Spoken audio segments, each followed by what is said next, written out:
Back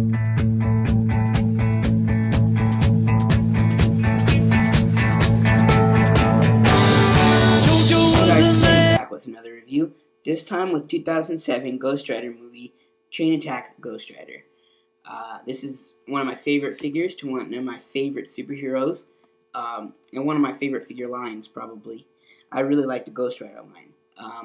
My thoughts on that line, before I get onto the figure, is that if you'd realize, the line came out right after Hasbro took over the Marvel toys, and the brand, the year that this came out is 2006. So I believe that these are the molds and the paint that Toy Biz actually made these figures, and that Hasbro just published them. So that's what gives it such a great detail, articulation.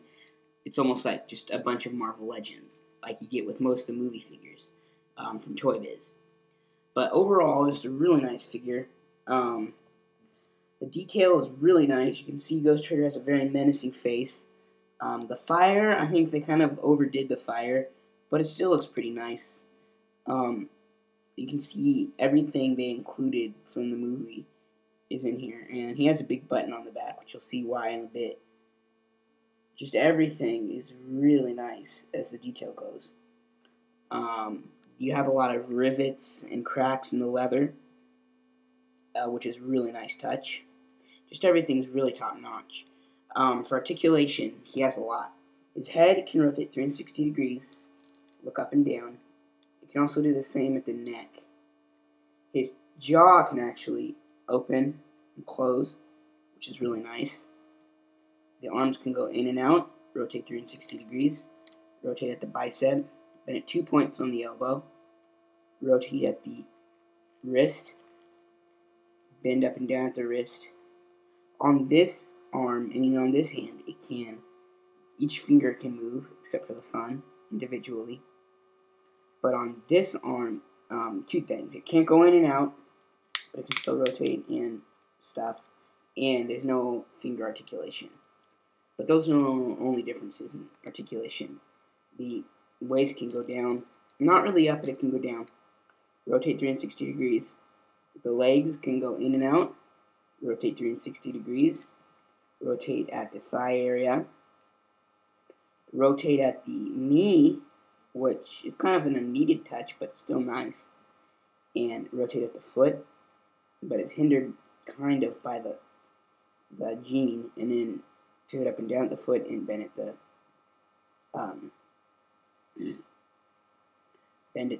toe, and it can also bend at the leg. So yeah, really nice articulation for Ghost Rider.